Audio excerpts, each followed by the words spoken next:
Ya, hai Sobat Sukses. Perkenalkan saya Dr. Pin. Hari ini saya akan sharing kenapa sih zaman sekarang kita membutuhkan sebuah teknologi untuk membantu kesehatan tubuh kita. Ya, sekarang kita tahu bahwa penyakit yang paling sering dan menyebabkan banyak orang yang meninggal karena penyakit apa sih? Ya pasti ngalari dari jantung dan stroke. Ya ini merupakan penyakit pembunuh nomor satu dan nomor dua. Ini dari saingan, ya baik di Indonesia maupun di dunia. Dan penyakit ini saya yakin mungkin keluarga kita atau tetangga kita, sahabat kita pernah mengalami penyakit tersebut. Ya, karena apa? Menurut WHO, setiap 40 detik, satu orang terkena yang namanya stroke atau kena serangan jantung. Jadi kita mesti tahu dulu kenapa sih bisa orang terkena namanya serangan jantung dan stroke. Dan orang pikir apa? Oh, serangan penyakit itu tersebut terjadi secara tiba-tiba. Emang ya penyakit ini terjadi secara tiba-tiba, tapi sebenarnya proses itu kita tumpuk terus-menerus setiap hari sejak kecil loh. Saya kasih perumpamaan biar lebih jelas. Jadi gini, yang namanya jantung dan stroke itu semua hubungan dengan darah dan pembuluh darah. Kalau misalnya otak, bagian organ otak atau jantung tersumbat, tidak dapat suplai nutrisi dan oksigen dari darah, apalagi organ tersebut mati, ya kan? Karena tidak dapat nutrisi. Jadi artinya apa? Bahwa darah harus lancar, pembuluh darahnya harus ya bersih. Seperti apa? Saluran pembuangan, ya saluran pembuangan di rumah.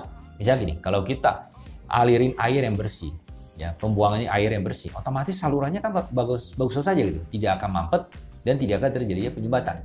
Nah, berbeda dengan kalau kita alirin darah yang kotor, ya kan? Sehingga lama-kelamaan tuh namanya gotnya itu kotorannya kan nempel sedikit demi sedikit, sehingga jadi mampet. Makin sempit udah gitu airnya itu kental dan banyak sampahnya. Otomatis terjadi mampet, makanya terjadi banjir. Dan apalagi yang terjadi bahwa kita setiap hari kita kotorin darah kita. Tidak pernah kita bersihkan. Ditambah lagi gaya hidup kita zaman sekarang ya, junk foodnya banyak, terus minumannya boba, ya minuman gula semua, ya otomatis darah kita kental semua. Dan kita nggak pernah bersihin. Bersihinnya pakai apa? Ya nggak pernah. Akhirnya kita kotorin terus menerus. Sama aja kayak got, saluran pembuangan. Saluran pembuangan kalau kita bersihkan ya otomatis bakal bersih lagi. Tapi kan kalau pembuluh darah kan di dalam tubuh kita. Berbeda kalau misalnya kulit dari luar kan kelihatan kalau ada kelainan. Tapi kalau pembuluh darah kita kan di dalam tubuh kita. Kecuali kalau kita punya resleting tubuh kita buka, ya kelihatan kalau darah kita nggak bersih. Gitu. Nah, tapi sayangnya kita nggak kelihatan. Makanya kenapa orang bilang serangan jantung dan stroke itu terjadi kan tiba-tiba. Ya sebenarnya nggak tiba-tiba, tapi prosesnya dari kecil kita numpukin sampah terus-menerus. Nah, itu yang terjadi. Nah, sekarang sudah ada teknologi, yang namanya teknologi laser, yang bisa digunakan untuk membantu membersihkan darah kita. Ya kan, sehingga darah kita lancar, pembuluh darah kita bersih, gitu. Sehingga membantu terhindar dari penyakit yang jantung dan stroke. Namanya pola hidup sehat itu emang pegangan penting. Tapi bisa nggak sih kita ubah 100% pola hidup sehat? Ya, kadang-kadang susah-susah gampang kan? Yang banyak orang udah ikutin program, aduh saya makannya harus ubah kayak gini-gini. Ya mungkin jalannya sebulan, 2 bulan, ya cancel lagi, batal lagi. Apa? Karena Pak, godaannya luar biasa dan komitmen kita kurang. Sehingga banyak yang gagal. Nah sekarang makanya untuk mendukung biar pola hidup sehatnya tetap kita jalankan, mungkin nggak bisa 100%, mungkin 60% pola hidup sehat. Tapi sisanya bisa dibantu dengan teknologi laser. Dan teknologi laser ini sudah digunakan di dunia medis sejak lama. Setahun 1960 teknologi sudah dikembangkan. Ya kan? Teknologi laser ini digunakan di dunia kedokteran, ke bidang kesehatan ini untuk apa aja? Contoh yang kita sering tahu, ibu-ibu, cewek, tahu apa? Untuk kecantikan, ya untuk di muka kan, biar flek-fleknya berkurang, keriputnya berkurang, ya kan? Dan segala macam itu, sehingga untuk anti-aging. Nah, selain itu bisa untuk apa lagi? Dokter bagian rehab medik, dokter fisioterapi.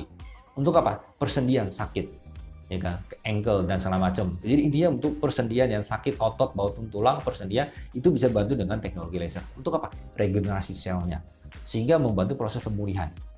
Dan apalagi banyak sekali bidang ginekologi, bagian obgyn, dan lain-lain, semua sudah menggunakan teknologi laser. Nah, dokter mata, dokter THT juga udah gunakan. Nah, makanya sekarang diciptakan teknologi laser khusus untuk darah. Karena apa? Kasus jantung stroke itu meningkat terus-menerus. Maka diciptakan khusus laser untuk darah, untuk melancarkan aliran darah. Awalnya, teknologi laser ini harus diinfus. Ya kayak seperti kita pernah infuskan, pasti pernah dipakai jarum diinfus ke dalam, jadi untuk memperlancar aliran darah. Tapi kan kadang-kadang tidak praktis, dia cukup mahal. Dan seminggu itu bisa 3-4 kali untuk lakukan terapi dan harus terus-menerus rutin dilakukan. Ya, tapi karena melihat efektif tapi kurang efisien sehingga diciptakan bentuk yang portable sehingga bisa kita lakukan terapi laser di rumah. Harga sangat terjangkau, praktis, ya kan, tidak sakit.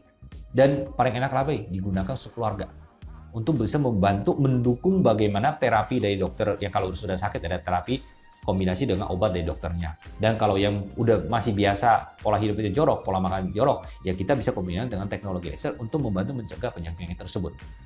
Nah, pada sobat sukses ini mungkin pengen tahu apa sih cara kerjanya laser itu bisa membantu orang melancarkan aliran darah. Tadi saya bilang apa? Bahwa jantung dan stroke itu terkena karena apa? Darah kita terlalu kental dan terus-menerus sehingga menyebabkan pembunuhan kita mampet. Nah, cara kerja laser adalah dia ada mekanismenya. Ya, jadi bahwa gini, saya jelasin cara gampangnya adalah lasernya itu membantu darah sebelum kental kita cegah. Dan sudah kental, bantu diuraikan.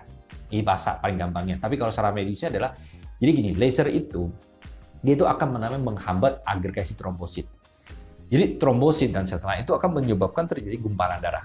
Jadi laser itu menghambat namanya agregasi trombosit. Sehingga dihambat, sehingga mencegah jadi jangan sampai ngumpul. Sama halnya dengan seperti obat pengencer darah. Kalau obat pengencer darah itu cara kerja secara medisnya adalah dia juga menghambat agregasi trombosit sehingga mencegah terjadi gumpalan darah, mencegah darah kental. Nah, ini dihambat sehingga darah tetap lancar, tidak menggumpal. Nah, tapi kalau sudah gumpal, gimana cara membantu diuraikan sehingga lebih encer, lebih lancar? Yaitu dia mengaktifkan fibrinolisis. Jadi namanya suatu gumpalan, kan ada sel darah merah, sel darah putih, trombosit, dan fibrin nempel semua.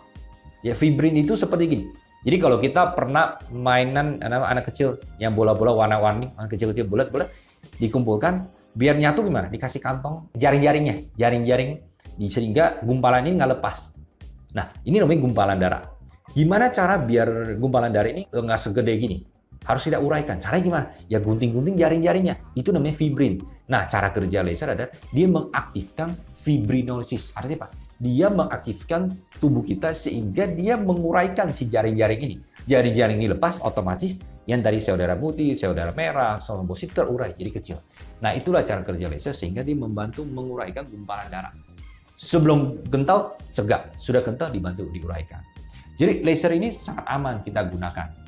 Kenapa? Laser itu tidak memasukkan zat kimia apapun dalam tubuh kita. Tapi laser itu mengoptimal fungsi kerja tubuh kita.